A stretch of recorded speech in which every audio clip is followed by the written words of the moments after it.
The making of a Prime Minister. मुश्किलों का अंबार है, वही तो मेरे हौसलों की मीनार है। हिंदुस्तान में दो प्रधान दो निशान नहीं चलेंगे। अगर इतनी ताकत ये पाकिस्तान के खिलाफ लगा दे तो आतंकवाद आजाद हो गया। हम चुनौतियों से टकरा रहे हैं। सर्जिकल स्ट्राइक और एयर स्ट्राइक करके नए भारत के सामर्थ्य का संदेश भी दे दिया है। तुम उठो, तिरंगा लहरा दो।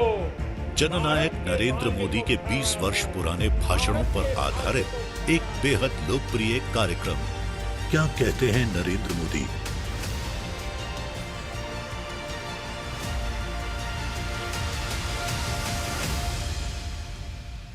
नमस्कार, मैं हूं आपके साथ पूर्णिमा मिश्रा और स्वागत है आप सभी का हमारे खास शो क्या कहते हैं नरेंद्र मोदी में।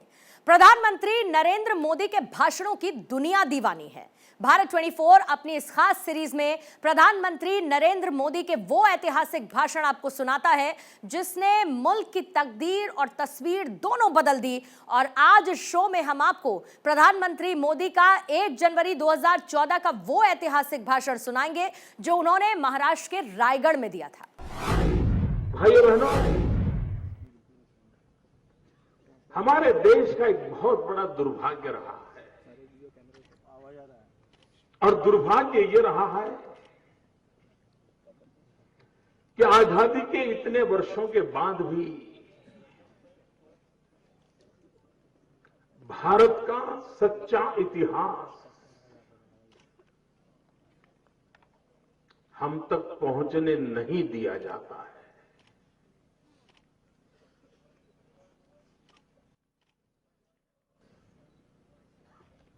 अंग्रेजों ने जो षड्यंत्र के तहत इतिहास को रंग रूप देने की कोशिश की, गुलामी मानसिकता को पनपाने का प्रयास किया,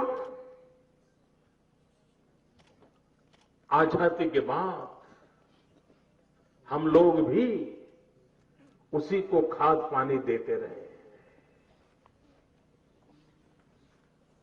और ऐसी स्थिति में इतिहास को जीने का प्रयास करते रहना, इतिहास से प्रेरणा लेते रहना, भावी इतिहास निर्माण के सपनों को संजोते रहना,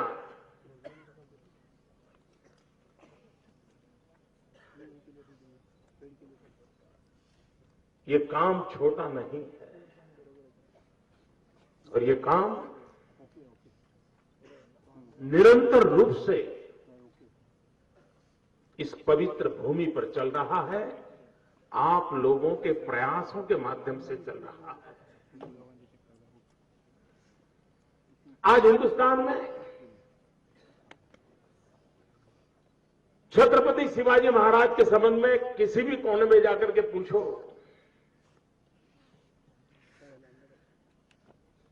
तो मन मस्तिष्क पर एक ही तस्वीर सामने आती है।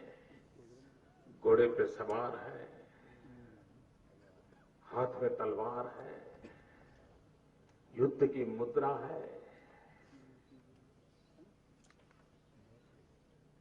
क्या छत्रपति शिवाजी महाराज का यही एक रूप था क्या? एक विराट रूप को, विराट व्यक्तित्व को युद्ध की घटनाओं तक सीमित कर दिया गया और ज्यादातर तो आक्रांताओं के संदर्भ में ही छत्रपति शिवाजी को प्रस्तुत किया गया। अगर हम महात्मा गांधी को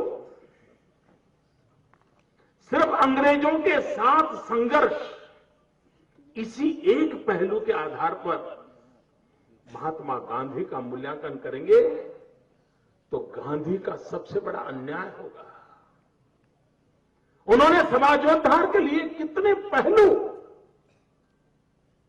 कितनी कितने छोटे मोटे इनिशिएटिव लिए थे, उसमें एक अंग्रेजों के साथ संघर्ष का भी था। हम प्रभु रामचंद्र जी को सिर्फ रावण के साथ युद्ध इसी एक छोटे से हिस्से को लेकर के देखेंगे तो पूर्ण पुरुषोत्तम राम न इसको हम समझ पाएंगे न उससे प्रेरणा ले पाएंगे। कितना व्यापक व्यक्तित्व था, विराट विराट व्यक्तित्व था। अगर हम कृष्ण भगवान को सिर्फ कंस के साथ लड़ाई, कंस को कैसे मारा, उसी एक छोटे रूप से कृष्ण को देखने जाएंगे तो शायद हम ही कृष्ण के साथ अन्याय कर देंगे। उसी प्रकार से छत्रपति शिवाजी महाराज को भी हम घोड़े पर सवार, हाथ में तलवार, युद्ध की मुद्रा, इसी एक सीमित रूप में देखते रहेंगे तो शायद हम छत्रपति शिवाजी महाराज ने जो उज्जवल परंपराओं का निर्माण किया था न उसको समझ पाएंगे, न उसके कदमों पर चल पाएंगे। और इसलिए महाराष्ट्र में एक उत्तम परंपरा रही है, अनेक शिव शाहीर हुए।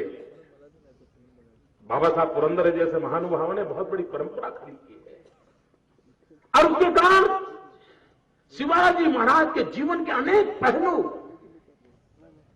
आने वाली पीढ़ी तक पहुंचाने का एक निरंतर प्रयास चल रहा है और मैं मानता हूं यह उत्तम प्रयास है। हमारे देश में महापुरुषों के जीवन की तरफ नजर करें, राष्ट्र देवताओं की तरफ नजर करें तो एक बात उजागर के आती है।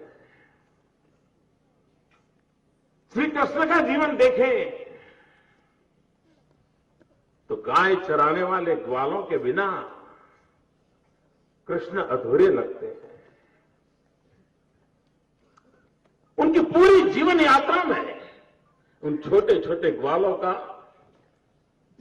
उनकी पूरी यात्रा में जुड़ना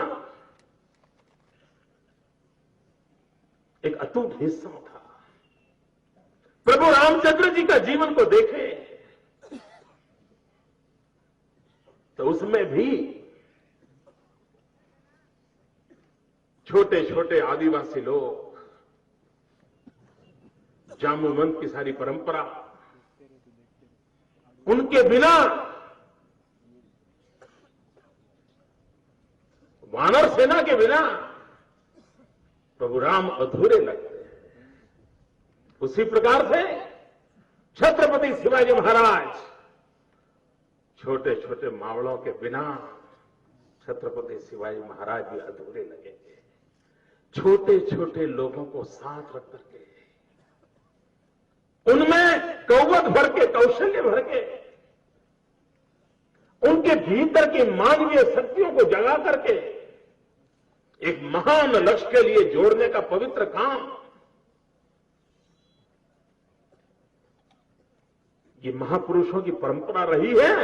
उसमें एक शिरमोर नाम रहा है छत्रपति शिवाजी महाराज का। मैं स्पष्ट शब्दों में मानता हूं कि छत्रपति शिवाजी महाराज भारत की स्वाधीनता के लिए लड़ाई लड़ रहे थे।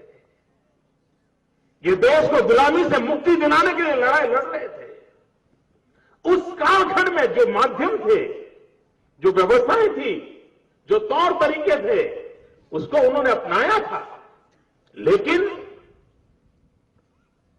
सत्ता नशीन होने की लड़ाई नहीं थी, राजपाट पाने की लड़ाई नहीं थी। इस महान भारत मां को गुलामी से मुक्ति दिलाने का एक भगीरथ प्रयास था। लेकिन साथ साथ आजाद भारत हो, तो उसकी नींव कैसी हो, उसकी संस्कृति कैसी हो, उसकी परंपराएं कैसी हो, उसका एक मॉडल भी इसी धरती पर से उन्होंने प्रस्तुत किया था। पीएम मोदी के कद की लकीर को छोटा करने के लिए विपक्ष हर चाल चलता रहा। यहां तक कि विपक्ष प्रधानमंत्री मोदी को गाली भी देने से बाज नहीं आया। 1 दिसंबर 2012 को गुजरात के सूरत में प्रधानमंत्री नरेंद्र मोदी ने विपक्ष की गालियों को जनता के सामने रखा। पीएम मोदी अक्सर कहते रहे हैं कि विपक्ष जितना कीचड़ उछालेगा, कमल उतना ही खिलेगा। भाइयों बहनों, ये कांग्रेस पार्टी सुबह शाम डिक्शनरी खोल करके बैठ जाती है कि आज मोदी को कौन सी नई गाली दी जाए। डिक्शनरी में जितनी गालियां हैं वो सारी गालियां मेरे लिए इस्तेमाल कर चुके हैं। रोज कीचड़ उछाल रहे हैं, कादो फेंक रहे हैं, लेकिन मेरे कांग्रेस के मित्रों, कान खोल करके सुन लो, आप जितना कीचड़ ज्यादा उछालोगे, कमल उतना ही ज्यादा खिलेगा।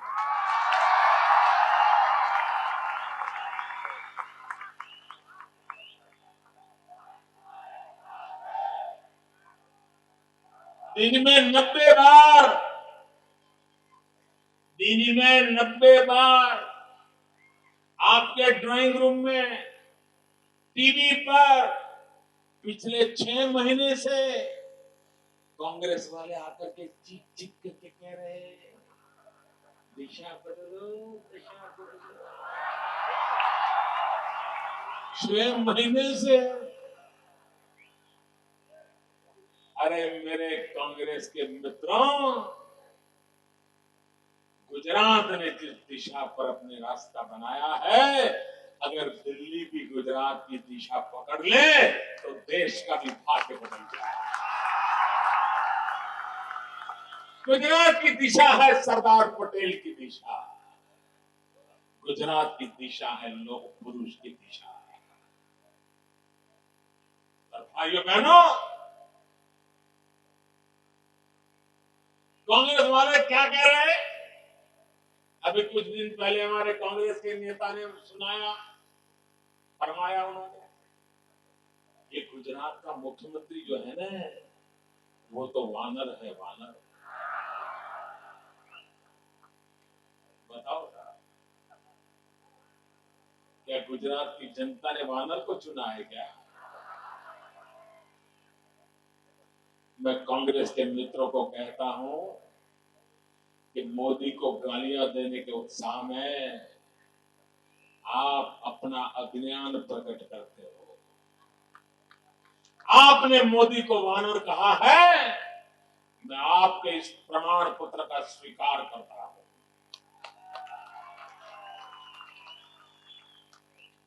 आपके इस प्रमाण पत्र को गले लगाता हूं। अगर कांग्रेस के लोगों ने रामायण पढ़ी होती तो मुझे वानर कहने की हिम्मत नहीं करते। कांग्रेस वालों को पता होता कि वानर सेना की ताकत क्या होती है। और मुझे गर्व है, अगर मैं वानर हूं तो मैं उस हनुमान परंपरा की विरासत का अंश हूं। और हनुमान जी को सेवा के लिए, निष्काम कर्म के लिए आज भी विश्व के अंदर बेमिसाल है। उनकी भक्ति अतुल्य है। अगर हनुमान जी का सीना चीर करके देखा तो उसमें राम और सीता दिखाई दिए थे। मेरे जैसे वानर का सीना चीर करके देखोगे, 6 करोड़ गुजराती दिखाई देंगे।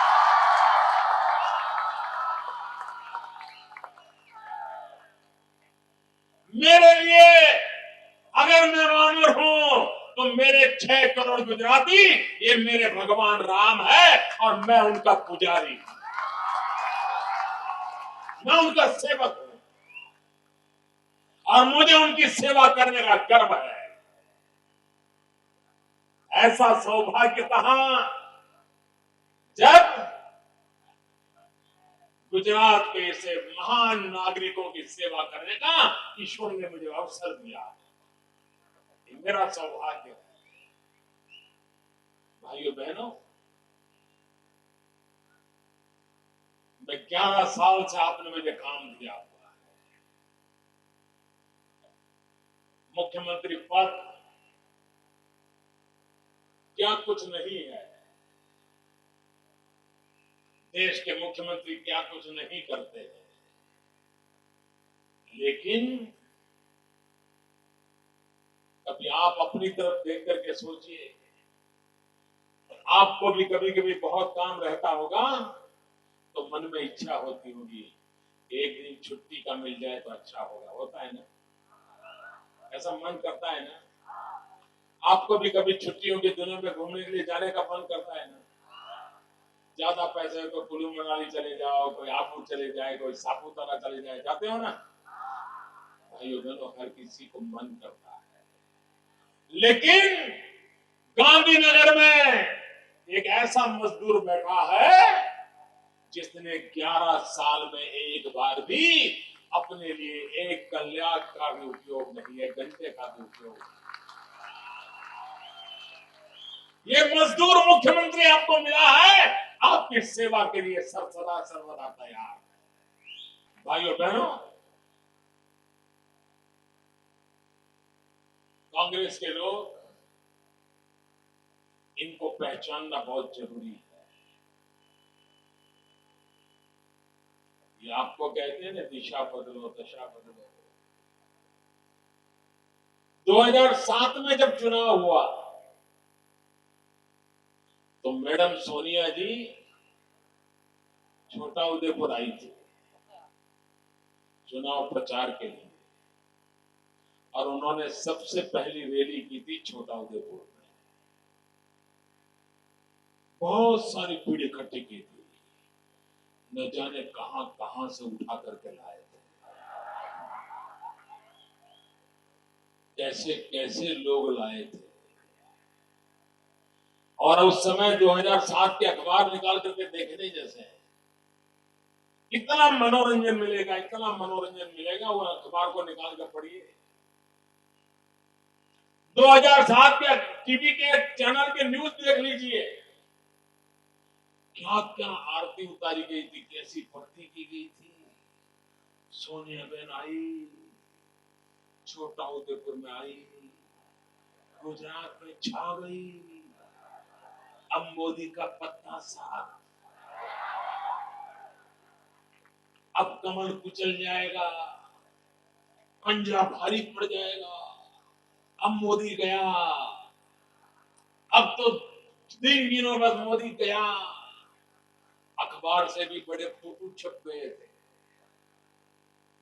ऐसी हवा बनाई थी, ऐसी हवा बनाई थी कि बस अब गुजरात तो हो गया, कांग्रेस हो गया। लेकिन जब चुनाव हुआ तो क्या हुआ? जिस छोटा उदेपुर में मैडम सोनिया जी ने इतनी बड़ी रैली की थी, उसी छोटा उदेपुर में कांग्रेस का घोर पराजय हो गया।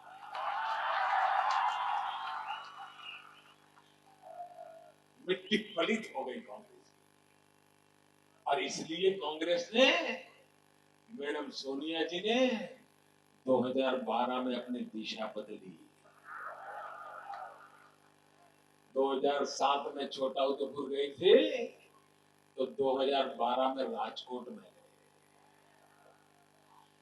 कांग्रेस के मित्र समझ लीजिए, छोटा उदेपुर में आपका हाल बुरा हुआ था, सौराष्ट्र की धरती पर आप गए हो, वहां तो आप खोजने के बाद भी हाथ नहीं लगने वाले, साफ हो। The making of a prime minister. मुश्किलों का अंबार है, वही तो मेरे हौसलों की मीनार है। हिंदुस्तान में 2 प्रधान 2 निशान नहीं चलेंगे। अगर इतनी ताकत ये पाकिस्तान के खिलाफ लगा दे तो आतंकवाद चुनौतियों से टकरा रहे हैं। सर्जिकल स्ट्राइक और एयर स्ट्राइक करके नए भारत के सामर्थ्य का संदेश भी दे दिया है। तुम उठो, तिरंगा लहरा दो। जननायक नरेंद्र मोदी के 20 वर्ष पुराने भाषणों पर आधारित एक बेहद लोकप्रिय कार्यक्रम क्या कहते हैं नरेंद्र मोदी।